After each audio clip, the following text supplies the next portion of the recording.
मनोज जरांगे पाटील विरुद्ध योगेश केदार अशा पद्धतीची मांडणी मनोज जरांगे पाटलांच्या जवळचे काही कार्यकर्ते आणि काही युट्यूबर, ज्यांचं फक्त युट्यूबवर लाईक आणि व्ह्यू झाल्यावर पोट भरते असे युट्यूबर, त्यांनी अशी मांडणी करायला लागलेले आहेत. पण माझी महाराष्ट्रातल्या सकल मराठा समाजाला माझी विनंती आहे की योगेश केदार हा एका मुद्द्यासाठी लढतोय. मी व्यक्तिद्वेष कधीही बाळगणारा माणूस नाही. जर माझ्या मनामध्ये मनोज जरांगे पाटलाच्या विरोधात काहीही किंतु परंतु असतं तर मी त्यांनी वारंवार अपमान केलेला असताना सुद्धा मी त्यांच्याकडे गेलो नसतो. मला माझ्या मराठा जातीच्या हिताची काळजी आहे. स्वतःच्या स्वाभिमानापेक्षा, स्वतःच्या इगोपेक्षा समाजाचं हित, समाजाचं स्वाभिमान जपणं माझ्यासाठी सर्वश्रेष्ठ आहे. हे मानून काम करणारा मी माणूस आहे. वाशीमध्ये आम्ही सांगत होतो फसवणूक व्हायली आहे, त्यावेळेस माझ्यावर ट्रोलिंग झालं, मला काय वाटलं नाही. नंतर काही दिवसात समाजाला लक्षात आलं. त्याच्यानंतर मग त्यावेळेस सगळे सोयरे सोडून दिला, तो विषय होता. सगळे सोयरे होणार नाही आम्ही म्हणत होतो. आम्ही आझाद मैदानमध्ये म्हणालो की दादा, ह्या गॅजेटेर माध्यमातून कुणबी नोंदी नसणाऱ्याला आरक्षण मिळणार नाही. त्यावेळेसही यांच्या लोकांनी माझ्यावर आगपाखड केली, माझी बदनामी करायचा प्रयत्न केला.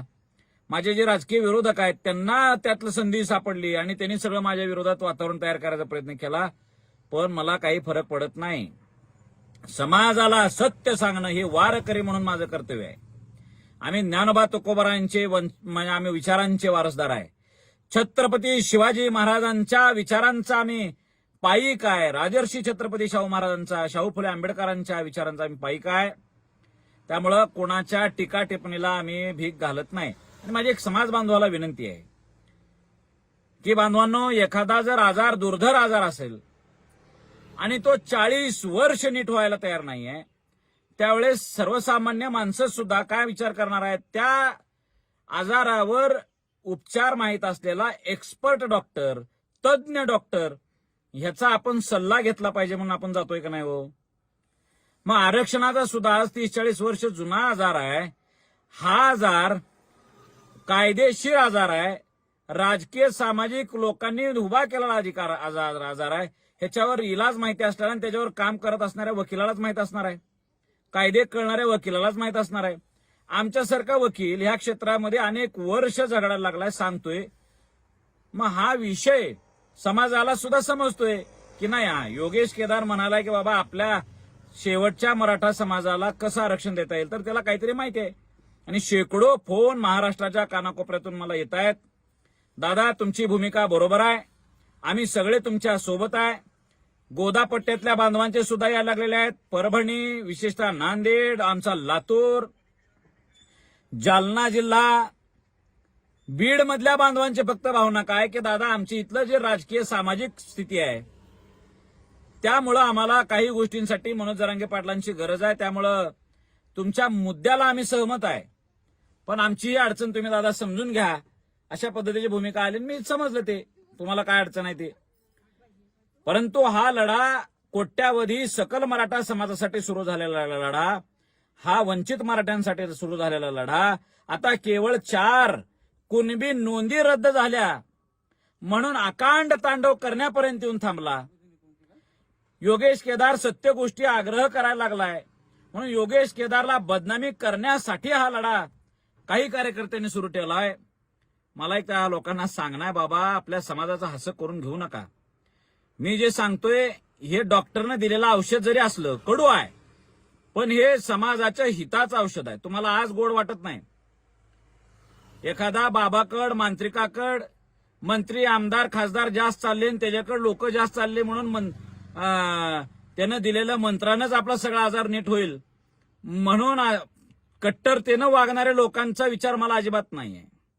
पण जे विवेकानं विचार करायला लागलेले आहेत, जे खरंच संघर्ष करायला लागलेले आहेत, कष्ट करायला लागलेले आहेत, समाजाच्या पदरात न्याय मिळवून देण्यासाठी लढायला लागलेले आहेत, ह्या बांधवांना माझी भाषा नक्की लक्षात यायला लागली.